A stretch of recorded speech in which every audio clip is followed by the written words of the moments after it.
Bienvenue sur la scène agro, un balado produit par Agro-Québec Média et présenté par FAC, pour les acteurs de l'industrie et les mordus d'agroalimentaire. Nous partageons l'actualité, des entrevues exclusives, des dossiers, portraits d'entreprises et plusieurs sujets liés à ce secteur représentant un véritable moteur pour l'économie du Québec. Bonne écoute.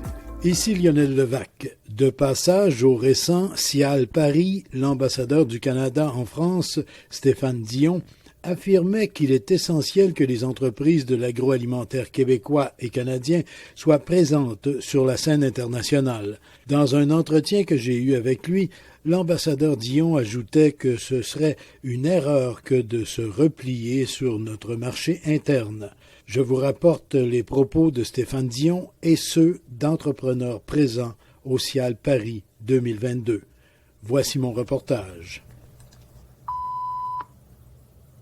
Stéphane Dion était ambassadeur du Canada en Allemagne depuis 2017. Cet automne, le premier ministre Justin Trudeau l'a muté à Paris. Stéphane Dion, même s'il change de capitale, reste envoyé spécial pour l'Europe et l'Union européenne. J'ai rencontré l'ambassadeur Dion alors qu'il visitait le pavillon canadien et l'espace du groupe Export agroalimentaire au Salon international de l'alimentation de Paris. Monsieur Stéphane Dion, bonjour. Bonjour, comment allez-vous? Je devrais dire monsieur l'ambassadeur. Oui, pourquoi pas, mais monsieur Dion, c'est bon.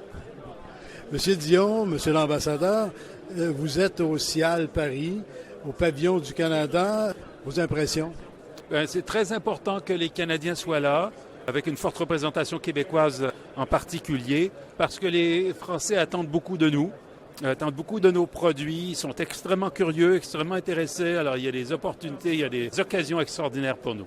Et justement, il y a des gens à l'ambassade, des gens de votre équipe, qui travaillent dans ces dossiers d'agroalimentaire. Oh oui, on est un relais essentiel et on entend l'être de plus en plus parce que les enjeux sont énormes. La France et le Canada ont un grand rôle pour aider le monde à s'alimenter au moment où il y a tellement de gens qui en souffrent. Alors cette foire ici, c'est l'occasion de faire valoir nos produits auprès des Français, qui sont des acheteurs extrêmement solvables, mais c'est aussi l'occasion de collaborer pour voir comment on peut avoir une agriculture mondiale qui a plus de sens que ce qu'on a en ce moment. Ça, parce qu'on peut parler de souveraineté alimentaire des pays, mais il faut le faire dans l'ouverture, comme disait le ministre français, M. Fesneau. Il faut se méfier de tous ceux qui nous disent qu'on doit se replier sur soi-même. Il faut laisser tomber les barrières inutiles. Il faut bien sûr s'assurer que la compétition est juste, quand nos agriculteurs respectent des standards de qualité pour l'environnement, pour la sécurité alimentaire. On ne veut pas être en concurrence avec ceux qui ne les respectent pas. Et sur cette base, on doit essayer d'élargir et non pas de rétrécir. Merci, monsieur l'ambassadeur. Ça me fait très plaisir. Le Canada et le Québec diversifient leur offre sur le marché international, mais encore, des produits plus traditionnels, pourrait-on dire, constituent un volume important. Le sirop d'érable, par exemple. Alex Laroche, de Citadel. Citadel porte plusieurs marques dans différents marchés, donc Citadel a certaines marques comme la marque Kemp dans le sirop conventionnel. On a aussi la marque Shady Maple Farm dans la marque plutôt organique qu'on vend beaucoup aux États-Unis. On vend du sirop d'érable, du beurre d'érable et du sucre d'érable dans ces différentes marques.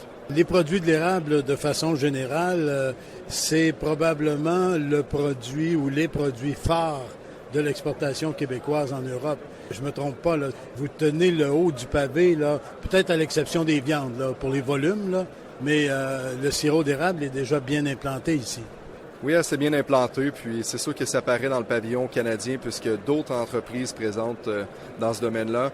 Pour ce qui est de Citadel, on est très implanté en Europe, donc en France, au Royaume-Uni, nous sommes au Danemark, en Suisse, dans plusieurs pays. Puis ça, c'est seulement pour l'Europe parce qu'on est présent aussi en Asie, très présent aux États-Unis aussi. Et au Cial, ici, on est à la 3e journée, je pense, samedi, dimanche, lundi, oui, 3e journée. Ça va bien, vous rencontrez des gens, il y a encore de l'intérêt pour du développement.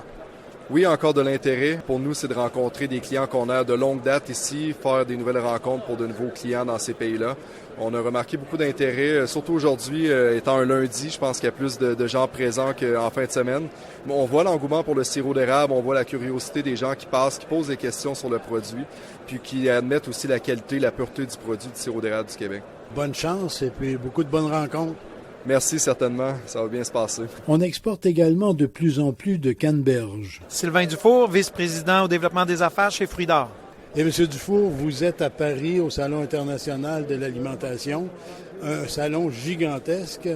C'est courant pour vous, chez Fruits d'Or, de participer à une foire commerciale. Ici, c'est la plus importante, mais c'est courant pour vous, là, justement, ce genre d'opération-là. Oui, en fait, à chaque année, c'est le Cial Paris. L'année d'alternance, c'est avec la Nougat en Allemagne.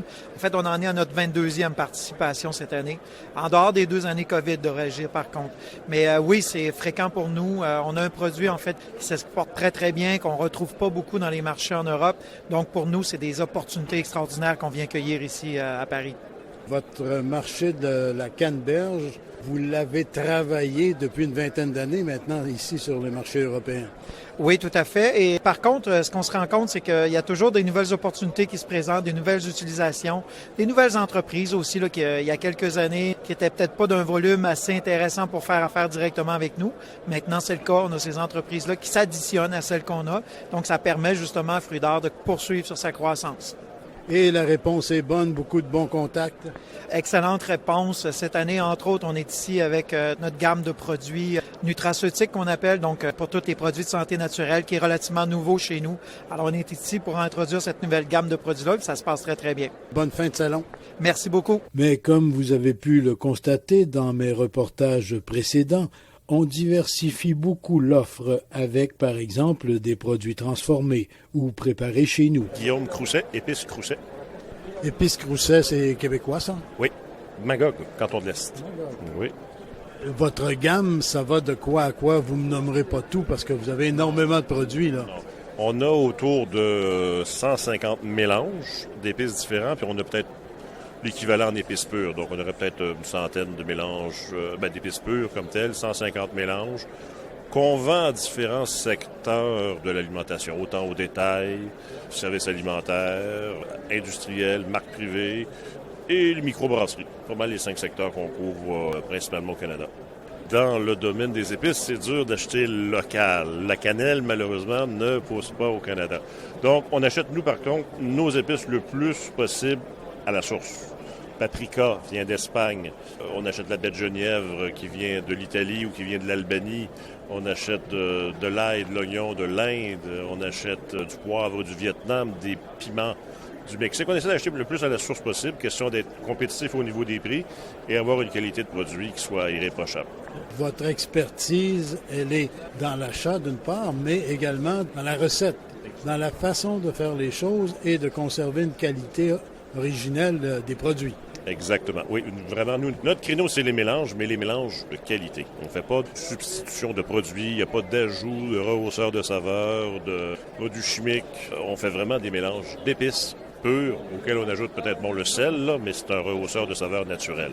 Alors vraiment, on ne fait pas de compromis sur la qualité des produits, c'est vraiment des mélanges dans la plus pure tradition, si on veut.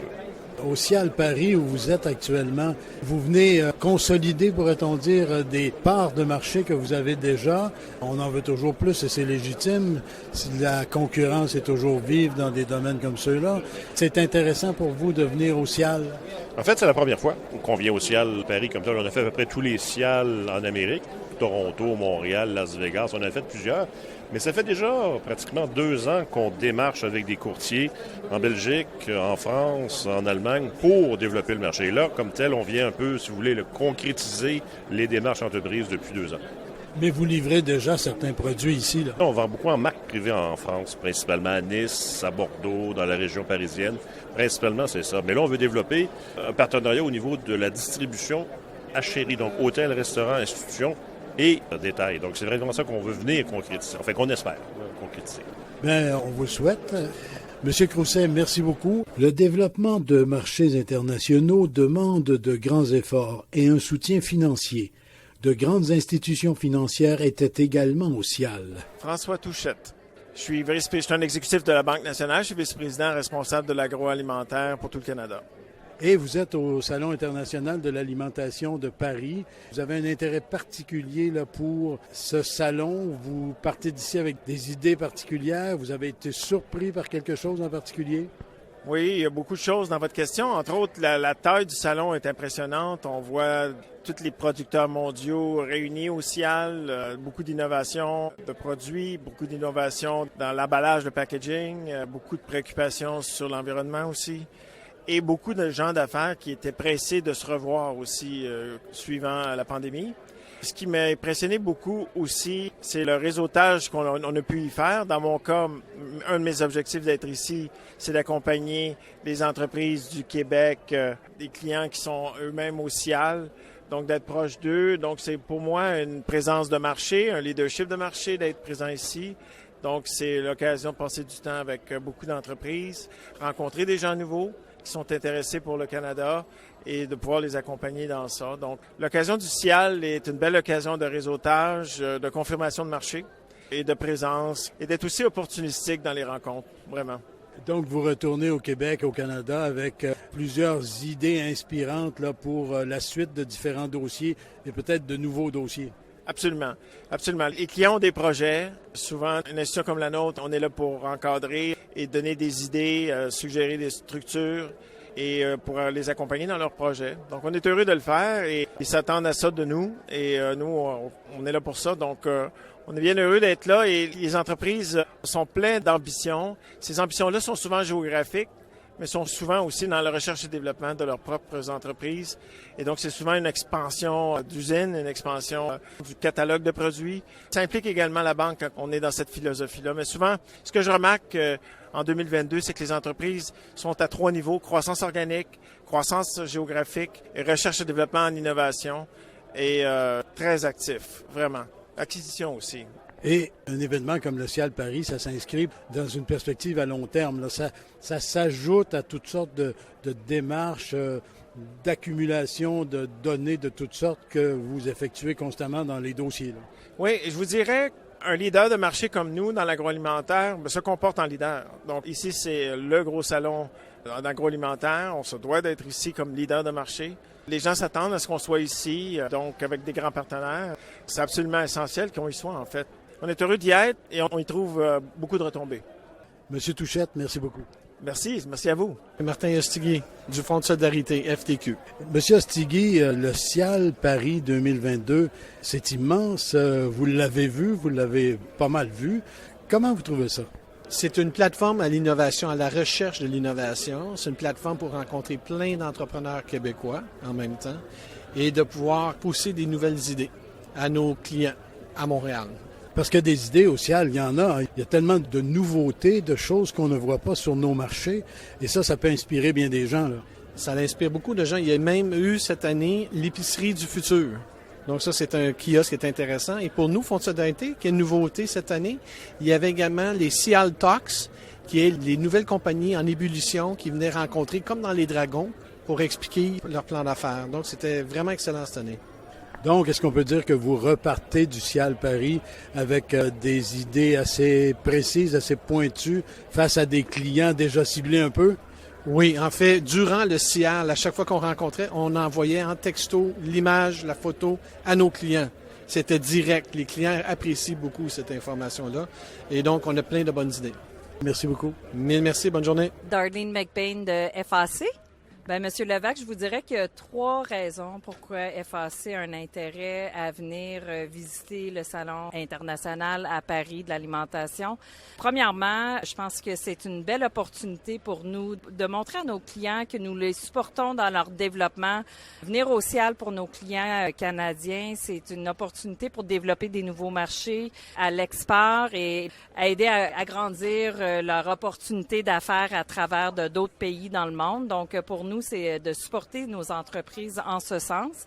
Deuxièmement, c'est aussi une belle opportunité pour voir les tendances qu'il y a pour le futur au niveau du secteur alimentaire, agroalimentaire. Puis aussi, avec ces connaissances-là, ça nous permet d'avoir des belles conversations et d'être des bons partenaires pour nos clients, puis de voir comment que nous pouvons les supporter dans la croissance de leur entreprise et d'avoir des bonnes discussions par rapport aux tendances, puis où est-ce qu'ils s'en vont les marchés, puis les aider dans la croissance de leur entreprise.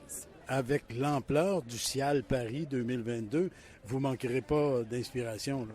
Ah non, absolument. On a vu de belles choses ici. Je pense que nos entreprises aujourd'hui, après 4 jours, suite à des discussions que j'ai eues avec les producteurs, les transformateurs du Québec et du Canada, ils ont développé de belles relations, autant ici en Europe qu'avec d'autres pays. J'ai vu des exemples de partenariats qui se sont créés ici, non seulement à l'intérieur du Canada même, entre les entreprises, mais avec d'autres pays. Puis je pense que le Canada, on va ressortir le Québec, on va ressortir nos transformateurs avec des bonnes affaires. Puis ça a vraiment valu la peine de venir passer les 5 derniers jours ici au CIAL.